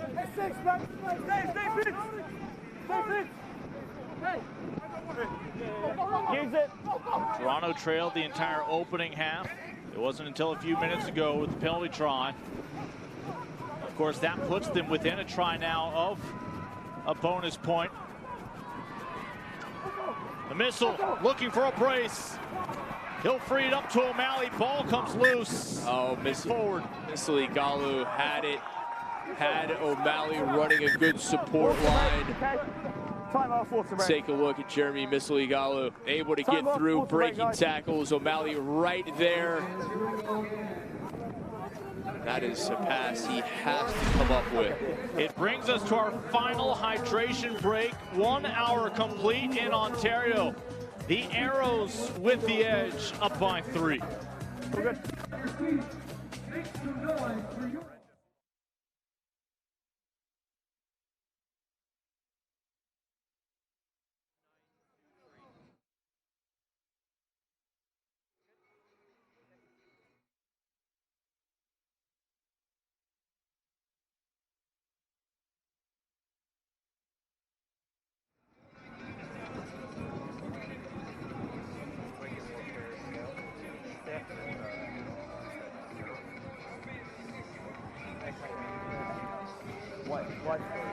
Thank you. We're all good. Thank you.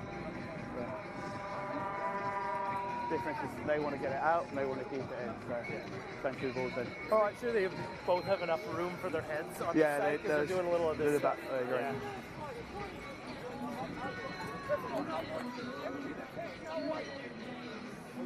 Anything in the last scrum? How was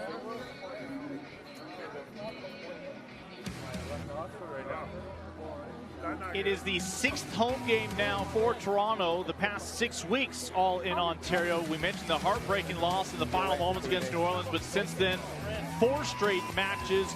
Bonus points as well for Toronto as they are in the playoff conversation. Of course, 4 straight wins doesn't guarantee you a 5th. Utah putting up a fight today. Oh, they are indeed, and that's exactly what we knew the Warriors would do. A proud team. They've played fantastically. This one is going to go down to the wire. And again, if we had stretched that out to even some of their final matches on the road, this could be an 8-match win streak for Toronto. A couple of nail biters that just didn't go their way, including that NOLA loss. You mentioned the previous match between these two in Utah, and to me, that was really the match that got Toronto going, at least offensively. Scored as many points as they have all season long, and even though they fell the following week at NOLA here at home, it was really the start of something for the Arrows. Really, the Arrows' only convincing loss where they didn't get the loss bonus. They were shut out by Glendale at the start of March. Glendale, the next team to make their way up here to Canada. That'll be in, again, a couple of weeks. A very different Arrows side that we see today from that side that lost to the Raptors back in March. Well, a moment ago, the Warriors were on a run, but a handling miscue allows Toronto to send this one back. Take him back. Yeah. That's one thing both of these coaches, certainly the losing side, will point to. The handling errors continue to mount. Well, a miscue here again. That's on the line. If you put the boot into that ball outside your own 22 and it goes out on the full, they're going to bring it all the way back. On the orange line. A mistake for Toronto. Orange line. Line out here for the Warriors. These are teams that you can't make as you try to get into the playoffs. Red, come closer. Get in the middle. Woody needs the Warriors to give a better indication of how many men they're committing. Sim 5, line out over. Stolen away by Toronto. Shepard. Hold in front. Hold there.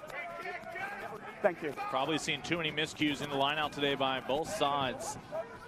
For this late in the season. The set pieces, the scrum, Toronto's done a fantastic job, better than anticipated. The lineouts, neither team is going to be pleased with what they've seen in that phase. There was a built-in excuse the first couple months during the ARC when you're missing some of your key pieces for a lot of these teams. But at this point, everybody should know they're rolling the men around them. Well, at times, Toronto, speaking of the Americans Rugby Championship, they were missing 8 and 9 players. That is a huge loss, but that is well behind them, and that actually helped with the depth, as a lot of those guys who would not have seen the starting 15, or let alone the 23, got some playing time during those ARC matches. And Malcolm with the turnover here on the knock forward.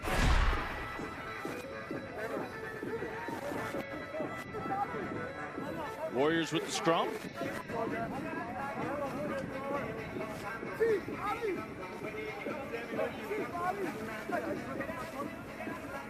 Good news is for the Warriors, just a 3-point match, plenty of time. Yeah, you're one O'Malley boot away from tying this one up. Warriors do have that one draw this year against Glendale. They're not interested in cutting those 4 points in half, though. No, they want the try. They want the full points. And for Toronto, it has to be worrisome. You haven't been able to extend this lead to 2 scores. Please don't lean back again. Get yourself in there. Anthony Woodthorpe, if I ever had to break bad news to somebody, Woody's my guy. Crouch. The most encouraging corrections I have seen. Set.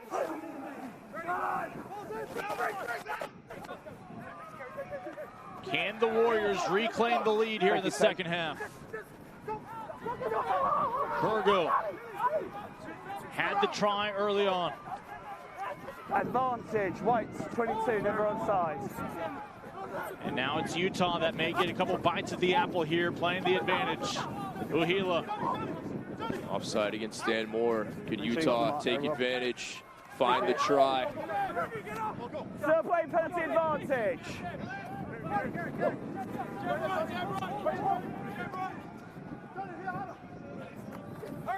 Looking for a quick hit from Elkington.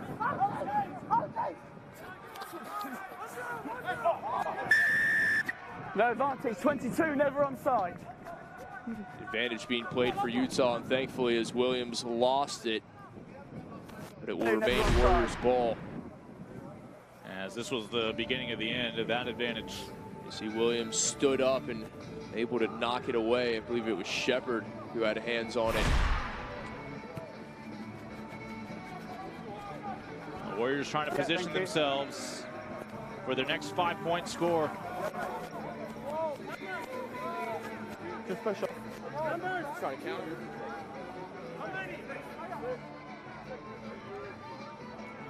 See the slight wind now at the back of Utah. This is a lineout that Utah needs to come away with. The Sergeant John Cullen has come on for Burgo. Some more. Can he be a difference maker here early on? Oh, and another former USA Eagle, a La Mirada, California native. Arrows trying to put together a stand. Ball tackle now. Tackle ball available. Where will Utah go with this one? McClellan denied. McClellan knocked back. Trying to work with more space. Moore. Cannon Moore eyeing the try-zone. Oh, what a job from Toronto, keeping Moore out. Arrows able to stand him up. How about the Captain O'Malley?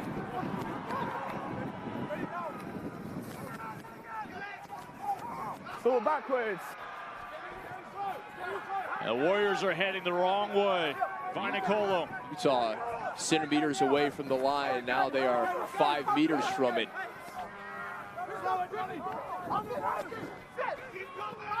The Arrows maintain this discipline and maintain their three-point edge. What a job on defense from Toronto. Can they keep it up? Right, never on side. Oh, now a gift for the Warriors, playing an advantage. Again, offside issues for the home side. Red penalty advantage.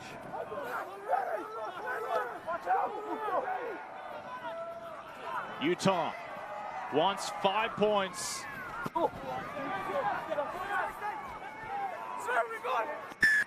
And they will come back. 18 offside.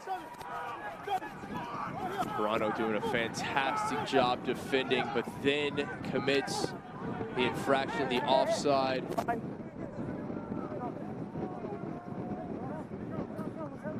Well, even when Utah had some wiggle room playing the advantage, the Arrows continue to push them backwards. Use the line, please. Best defense I've seen thus far in the match for the Arrows. Yeah, your hands are in front.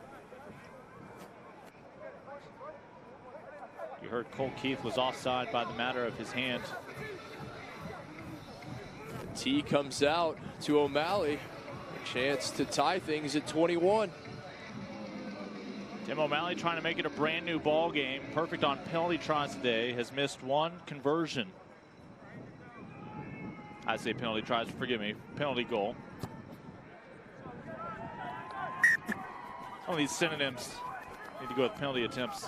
And we're all even. O'Malley, no trouble. Right between the wickets. And draws the Warriors even, 21 all.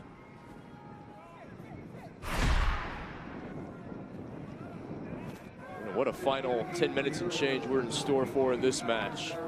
A slight victory perhaps for Toronto there, able to dig in their heels, force the decision to kick. Always inside.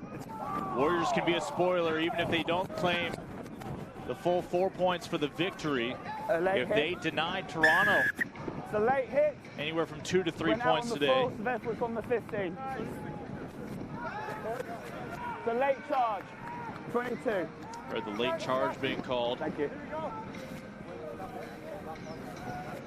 As Dan Moore was trying to come up with a heroic play. Moore, the captain, trying to charge it down. Wasn't able to get there in time. Where the ball crossed the plane. Well, Dan Moore should be comfortable here. Downtown Toronto, the former finance major who turned down a pretty comfortable finance career to pursue rugby. So we'll put White here on the 5. White, use the 5, please. We're right on the 5. White to right on the 5. Red just off.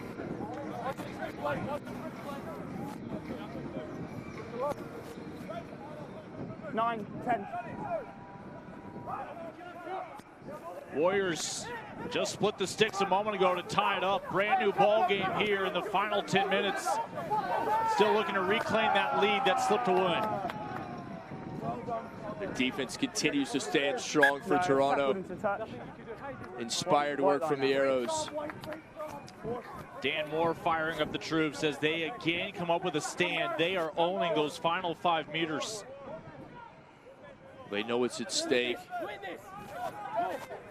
They conceded the 3 to tie things up. O'Malley with the penalty goal, but they were happy to do so as opposed to going down had Utah been able to dot one in. Warriors are mindful, though, that Toronto can be vulnerable here. No, it's tap backwards. Unfortunate break for Toronto. Timing, onside. Well, a moment ago, possession was a good thing for the Arrows. Now they're determined to find a score. They have no interest in a draw today.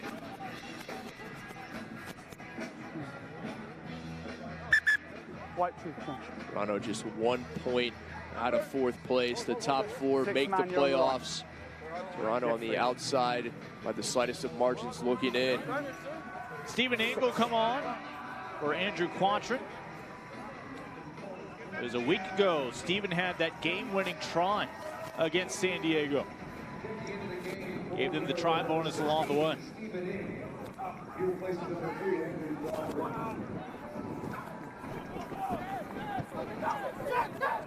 O'Malley still on his feet. Warriors have hit a brick wall when 5 meters out. Can they finally break through? Warriors, as we saw previously, going the wrong way, being pushed backwards. They've been settling for kicks here in the second half. Able to erase the 3-point deficit a moment ago. Hey, ball is lifted. Elkington. Oh, the no-look pass and not made to pay for it. He's fortunate Cullen was there. He was trying to go back inside a little too much. There is a knock-on call. Potty just tried to do a bit too much, a little too fancy. And John Cullen coming off the bench today. Sergeant John Cullen, a paratrooper in the Utah National Guard. He is suited up for the All-Army Sevens. About former rugby players, former defensive end at Cal State Fullerton, as well as for the Utes.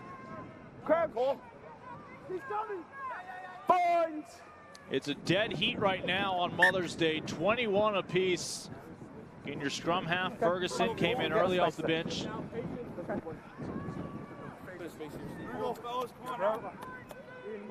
Ferguson came on in 38th minute, taking the place of Jamie McKenzie.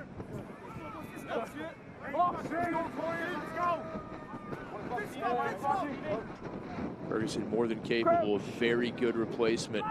5, 6. Well, this scrum has been the hero at time here in the second half for Toronto, including that penalty try. Take him back, 13, wait.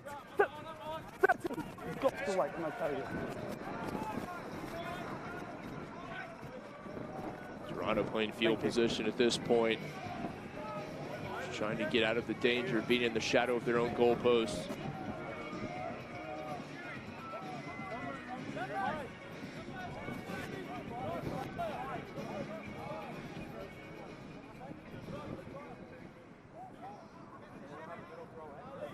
Warriors just need to be able to execute here on the lineout. Utah in no real hurry. They want to keep possession away from Toronto. These two teams, Utah would certainly be more pleased to have this match end in a draw. Uhila frees it up for Ika. Hold 7, thank you. Moore. Puts the pressure on Utah here. A little coffin corner kick from the captain. What a job from Moore. Not generally the man you think of as one of those top kickers, but Moore just so versatile, multi-talented. Just open up, I'll get numbers. Just open up.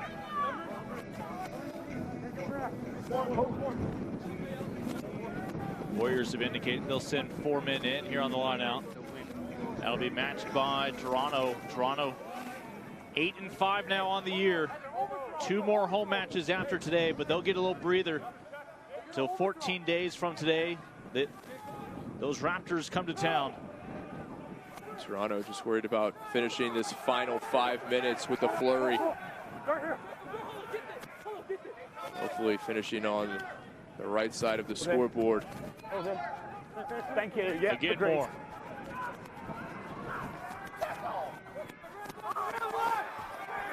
Keep going.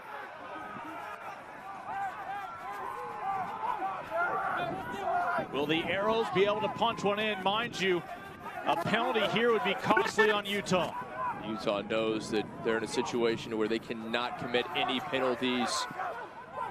The boot of Malcolm would be very happy to give his side the lead and possibly at this juncture the victory. Can the Warriors force a handling miscue? One broken tackle, two-man miss. Spencer Jones. Oh, the Kiwi as effective as Houdini. Spencer Jones, Toronto's outside center, who's been bottled up for most of this match, comes up at the most important of times. A massive try for the Arrows. Spencer Jones slipping tackles only his mother could manage and embrace. What a job from Jones. A fantastic run. Utah able to bottle up Toronto. But Jones finally, a great pass, and Jones able to get away by Reeves, no chance. And Jones slides across and in for 5. Oh, what a second half for Toronto. A lot of it had been about what they had been able to do up the middle. That time, Jones out wide, first man missed, and it was a lot of pressure on Reeves to come up with a try-saving tackle. Tough angle here for Malcolm, but right now a 5-point difference already on the board. This conversion would protect Toronto against a game-winning try for Utah. Flags are up. What a conversion from Malcolm. As you take another look at the try from Jones, Reeves, not nearly enough.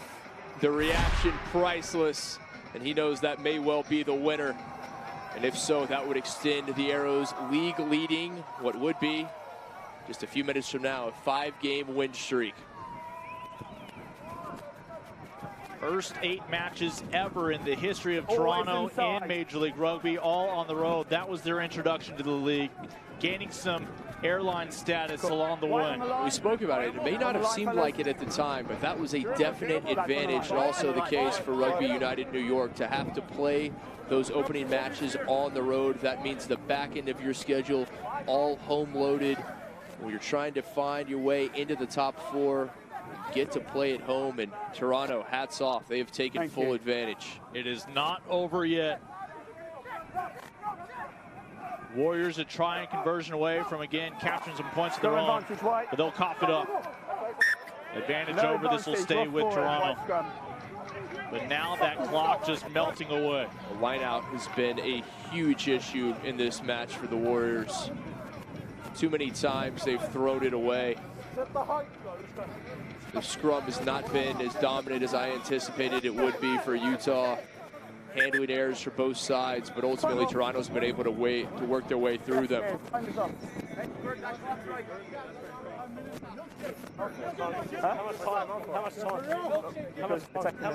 much time is it? A minute, a bit. Confirming about a minute to go for our competitors. Utah never trailed in the first half. It was a penalty try here in the second half that would have them behind the Arrows briefly, where the Warriors were able to level it at 21. Toronto has just reclaimed that lead.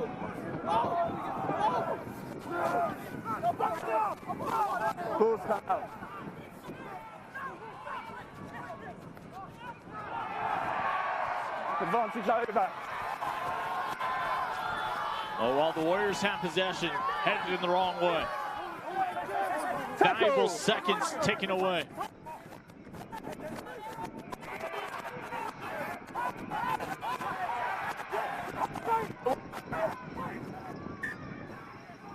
Taking the 9. All right, quick decision to make here for Utah.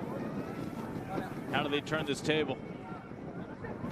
First, they have to figure out a way to get that ball deep in Toronto's end. They have to switch the field, even off the boot of Reeves. That's just going to get him shy of midfield. Oh, sorry, I just thought he was on the rock. No, he wasn't. See the bench of Toronto sorting their guys, telling them to dig deep.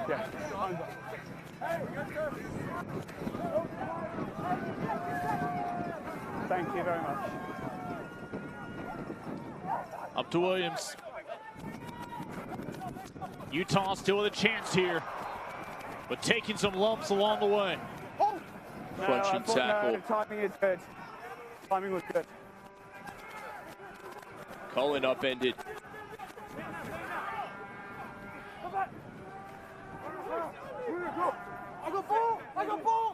Tackle now, tackle now. At this point, Toronto just needs to get possession and send it out into touch. Hey, we gotta work. We gotta work. What a battle it has been today between Toronto and Utah. The Arrows chasing the Warriors much of this match, but here in crunch time, it's Toronto up by 7.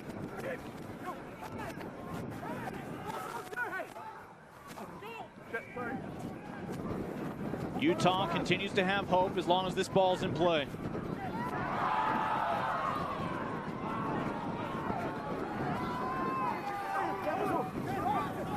Arrows not gambling, going for the high percentage stops.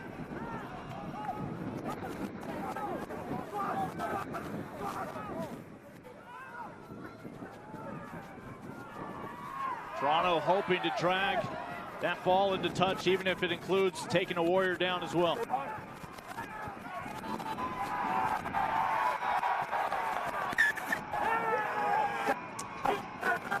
And for Mother's Day, the Arrows get their moms 5 points. Appropriately enough, Sam Malcolm the tackle to end it in the end goal. And what a performance from Toronto. They have now won 5 in a row. 3 matches in the last 8 days. Spencer Jones' final trip to the Tri-Zone secures the bonus point as well. We'll be back with final thoughts and a chance to talk to the Arrows.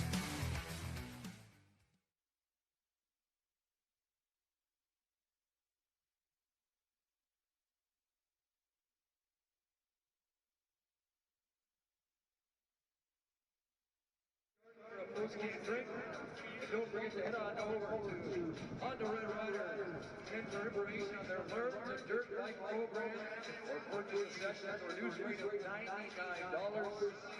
You may also visit jrr.ca for information. Don't forget our next home game, Sunday, May 26th against the Glendale Raptors. Game time right here at Lamport Stadium is set for 2 p.m. Visit TorontoArrows.com for ticket information. Arrows merchandise can be found at rugbyshop.com online or here on site. Also, fans, don't forget to visit. Head on over to the Williams Landing for today's post-game party, after-party hangout with your favorite players, listen to a live DJ, and win a team autographed Toronto Arrows jersey.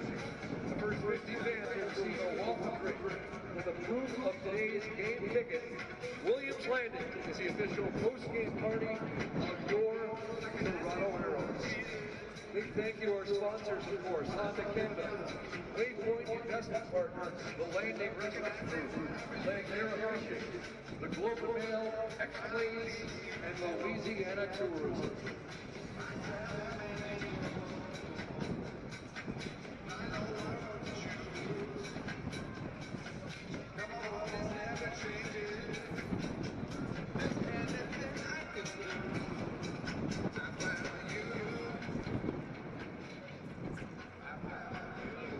At center field with today's captain. A couple of key conversions, Sam Malcolm. Sam, the team has put together a win streak now of 5 games. This roll they're on. Well, the Arrows only allow Utah to head back home with 1 point for the loss bonus. The captain, Dan Moore, and the Arrows 5 points. It was when Spencer Jones dotted it down. Not just 5 points on the scoreboard, but 5 points on the table for the Arrows. The victory as well as the try bonus. And our man of the match is now with Sarah Davis down on the pitch. Spencer, a huge win for you guys here now, 5 in a row. Can you tell me how you're able to snag the ball towards the end there and run it in for the game-winning try? Oh, you know, all the boys just applied pressure. You know, the opportunity came. Everyone ran the right line. A little hole just opened up. Great pass from the 10 and just ended up going through, which is pretty lucky, but happy to get it for sure. How did the elements play a factor in the way you guys play today? Oh, normally we play quite an expensive game. And today with all the wind and the rain and stuff, and the ball being real slippery, just had to keep it up in the forwards. And the forwards did a hell of a job. Just pushing it forward and everything, giving us back a little bit of room to play with the ball, and you know, it all worked out in the end. Morgan Mitchell also scored a try today. What is it about the way he plays that he's able to just barrel through his opponents? Oh, he's just a powerhouse. So there's nothing else other than that. Just give him the ball and let him do his thing. You know, it's awesome. And then, as I mentioned, 5-game winning streak. What do you credit this turnaround to? No, I just think all the passion and all the brotherhood that we have, like, it's unreal. Everyone's trying to do well for each other, and like what's it called? Our depth that we have is unreal. So everyone put 100% in all 3 games, and no, it's good. It's good to come away with it. Absolutely, you guys have really been able to rely on that depth. Thanks so much, Spencer. Go warm up. We'll see you back here in 2 weeks. Awesome. Thank you very much, guys.